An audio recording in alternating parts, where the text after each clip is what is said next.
پارے دیگا صلی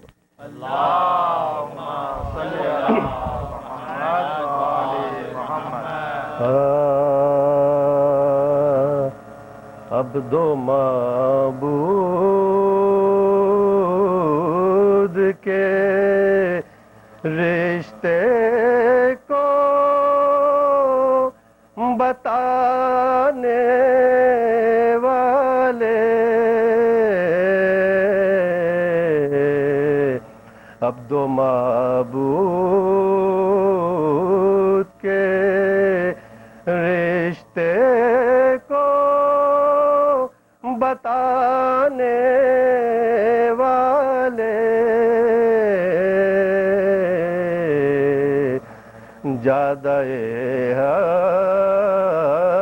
سے قدم کو نہ ہٹانے والے سر کٹا کر بنا تبلیغ کو چھوڑا شے نے ایسے ہوتے محمد کے گھرانے والے اب تو معبود کے صلوات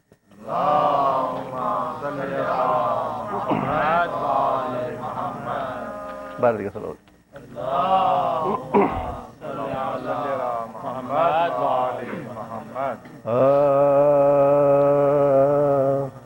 کھینچی ہوئی ہے تصور میں کربلا اب تک کھینچی ہوئی ہے تصور میں کربلا اب نظر میں ہے ستم و جور اشتیاق اب تک نظر میں ہے ستم و جور اشتیاق اب تک کھینچی ہوئی ہے تصور میں کربلا یہ اس رسول کی اطرت پہ ظلم بھیجا تھا زمانہ پا نہ سکا جس کا نقش پا اب تک کھینچی ہوئی ہے تصور میں کربلا جاؤ جڑ گیا گلزار فاطمہ بخدا اداس اداس اس دشت کی فضا اب تک کھینچی ہوئی ہے تصور میں کربلا جو کربلا میں قیامت بات قتل حسین سنائی دیتے ہیں وہ نالہ و بکا اب تک کھینچی ہوئی ہے تصور میں کربلا ملا اصغر غنچہ دہن کو خطرائے تڑپ رہی ہے اسی غم میں القمہ اب تک کھینچی ہوئی ہے تصور میں کربلا اب تک اکبر نے صبح عاشورا فضا میں گونج رہی ہے وہی صدا اب تک کھینچی ہوئی ہے تصور میں کربلا پٹک پٹک کے سر اپنا فرات کی موجیں بیان کرتی ہے روداد کربلا اب تک کھینچی ہوئی ہے تصور میں کربلا نظر میں ہے ستم و جور اشقیا اب تک کھینچی ہوئی ہے تصور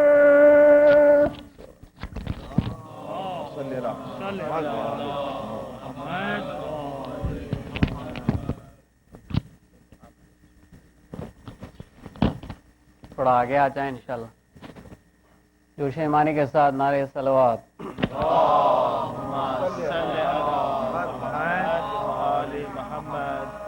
رن میں جب شے کی طرف سے حر دیدار آیا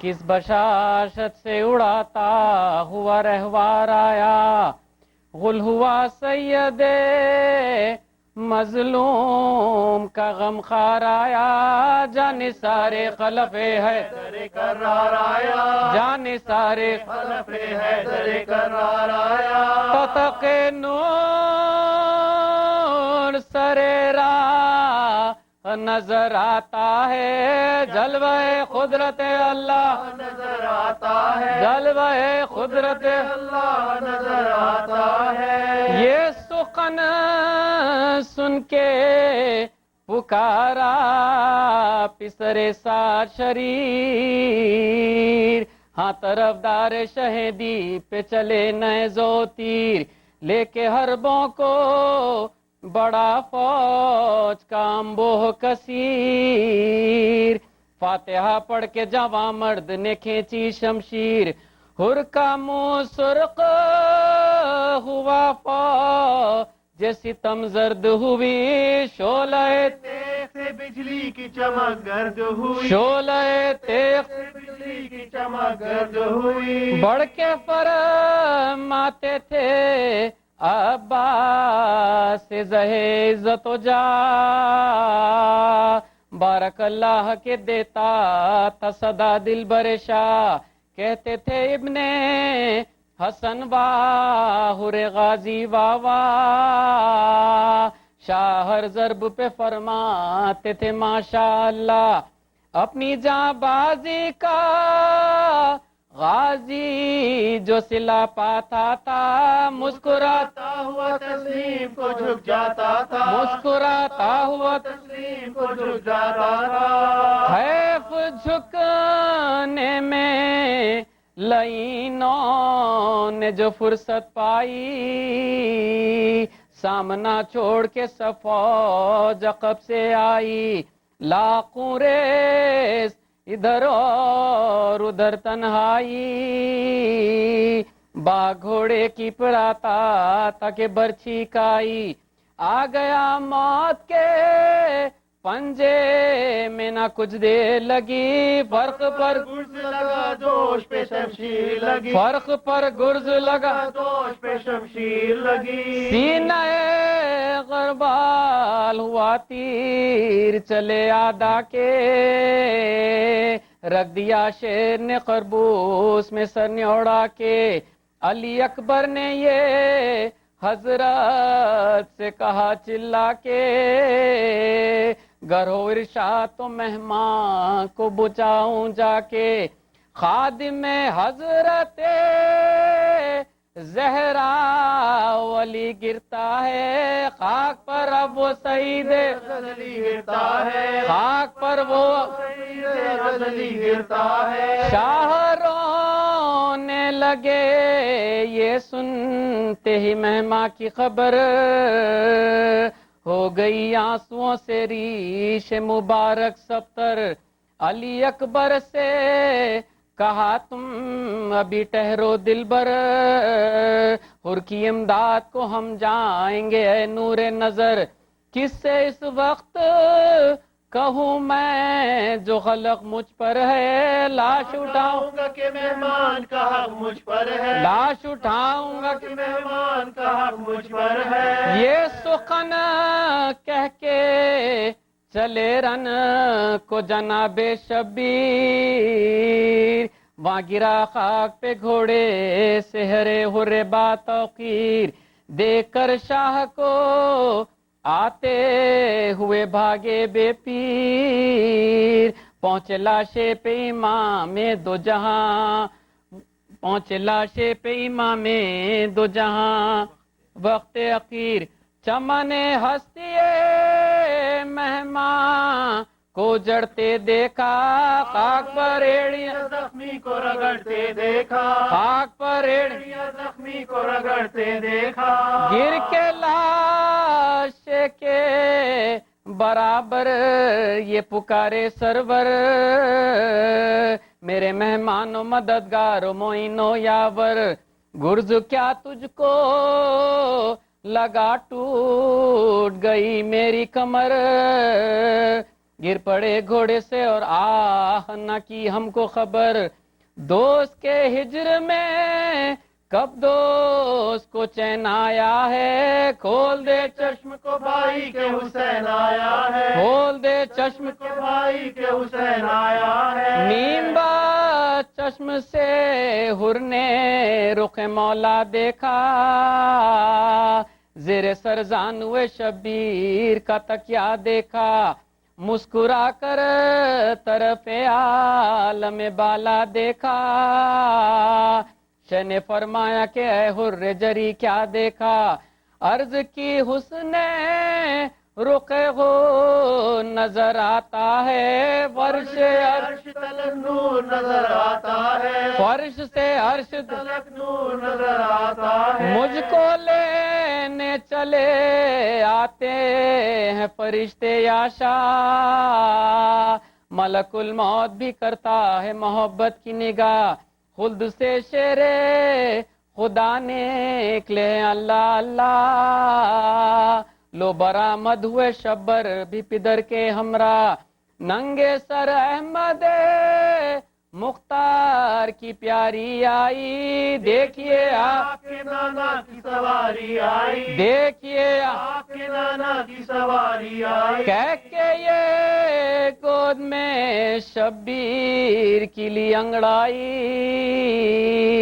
آیا ماتھے پہ عرق چہرے پہ زردی چھائی، شہ نے فرمایا ہمیں چھوڑ چلے کیوں بھائی،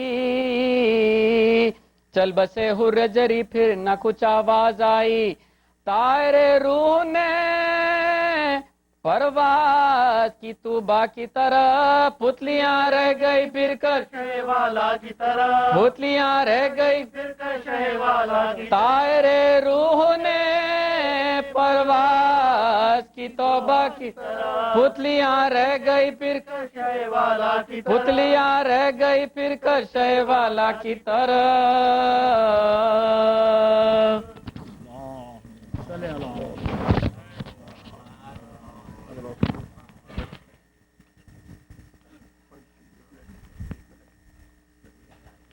مومنین سے گزارش ہے کہ آگے تشریف لائیں ممبر کے، تاکہ جو لوگ دیر سے آ رہے ہیں ان کے لیے تاخیر نہ ہو۔ جوش ایمانی کے ساتھ نعرے صلوات۔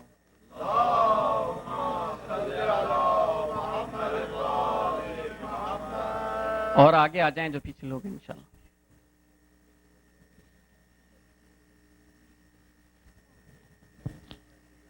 ایک دو اہم اعلانات، آپ کو جیسا علم ہے کہ محرم اور رمضان ہمارے لیے سب سے زیادہ پروگرامز کے لیے خصوصی ہوتا ہے، تو ہمارا ایسٹیمیٹڈ بجٹ محرم فنڈ کے لیے لاسٹ ایئر کے حساب سے 25,000 تا 30,000 رہے گا۔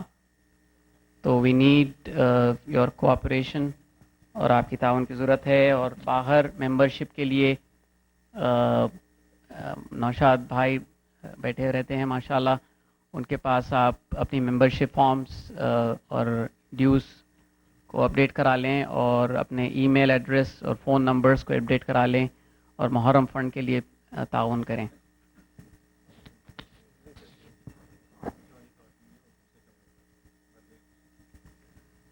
جس کو چھوٹے بچے ہیں وہ دوسرے جو کمرہ ہے اس میں بیٹھیں اور ہمیں شکریہ ادا کرنا چاہیے ہمارے مومنات کے لیے، کیونکہ سب سے زیادہ جو تکلیف ہو رہی ہے مومنات کو ہو رہی ہے کنسٹرکشن کی وجہ سے. اور مگر ہماری تکلیف بی بی زینب کی اور بی بی سیدہ کی جو مجلس کا ہم جو رکھتے ہیں اسپرٹ، اس سے بہت کم ہیں، تو ہم ان کے شکر گزار ہیں. مگر جو مومنات کے چھوٹے بچے ہیں ان کے لیے 2 سال سے 5 سال تک بیبی سٹنگ کی فیسلٹیز ہیں، اور اس کے علاوہ جو بالکل چھوٹے بچے ہیں ان کے لیے کمرہ جو پیچھے ہے وہاں پہ آپ تشریف لے کے چلے جائیں تاکہ دوسرے مومنات کو تکلیف نہ ہو. صلوات.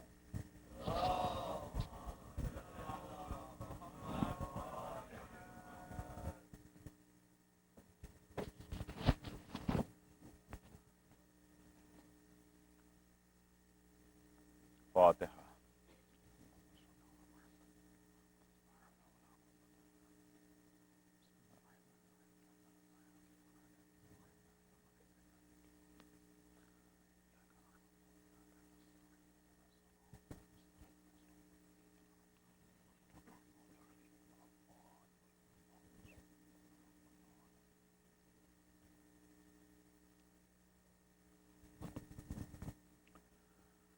لا حول ولا قوة إلا بالله العلي العظيم.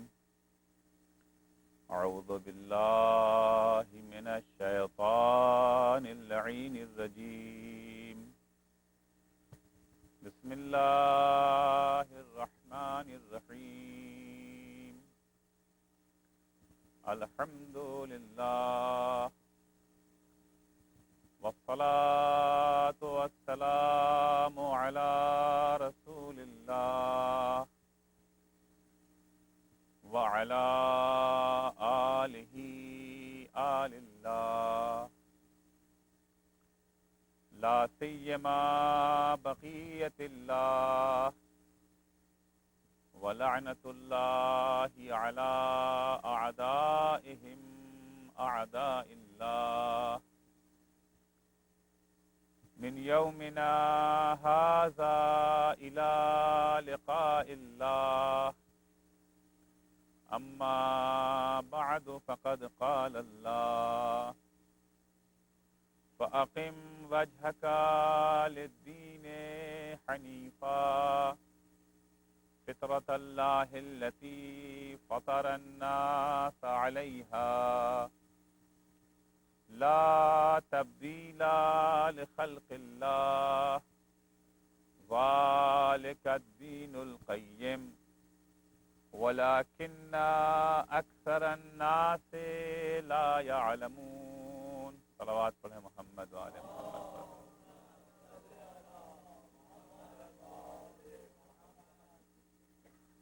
اس سے پہلے کہ میں اپنے عرائض آپ کی خدمت میں پیش کروں، درخواست ہے ایک سورہ فاتحہ کی مرحوم سید شمشاد حسین کاظمی کی.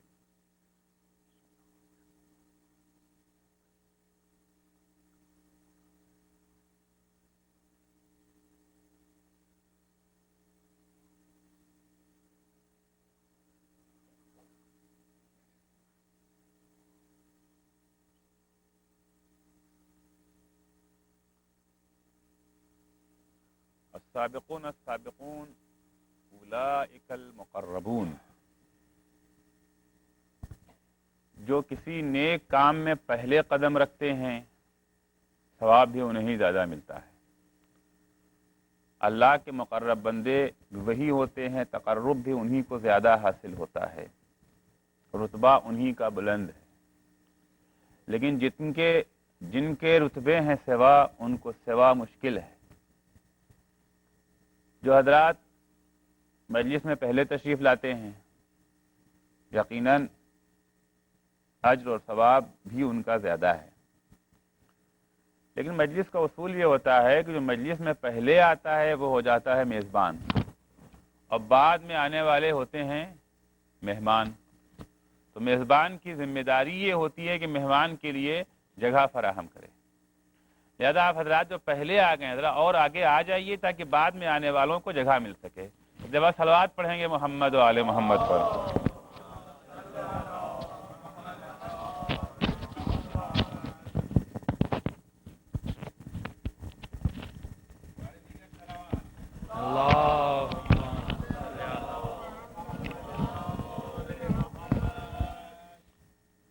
عزیزان گرامی،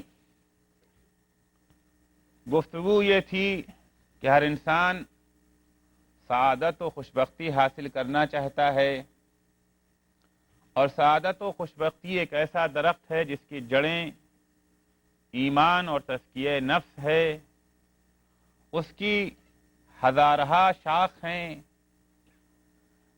سعادت اسی وقت حاصل ہوگی جب جڑ بھی مضبوط ہو اور شاخیں بھی بارآور ہوں، دنیاوی کمالات بھی حاصل ہوں اور اخروی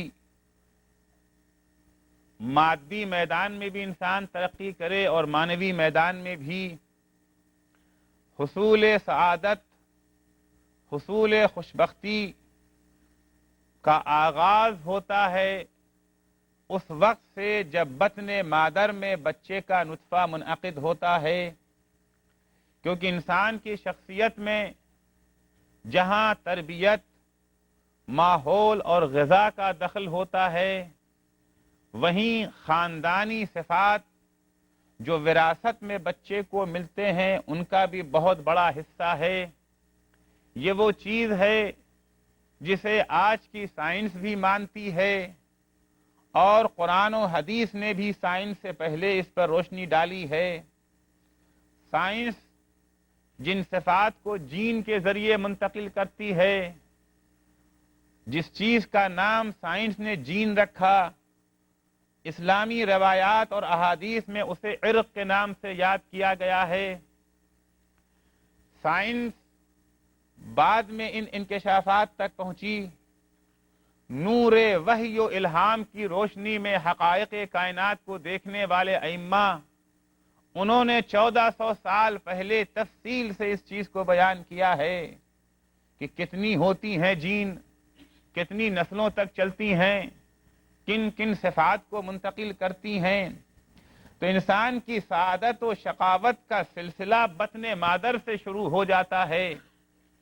اتنی اہمیت ہے بطن مادر کی، اتنی اہمیت ہے نسل کی، اتنی اہمیت ہے خاندان کی، کہ جب ہم ائمہ علیہ السلام کی زیارت پڑھتے ہیں، وہ زیارتیں جو معصوم دہن سے نکلی ہیں، جہاں سارے صفات بیان کرتے ہیں، ایک صفت یہ بھی بیان کرتے ہیں کہ آپ وہ ہیں جو ہمیشہ پاک صلب اور طاہر رحم میں رہے۔ اشہد انکم کنتم فی الاصلاب الشامخہ والارحام المطہرہ۔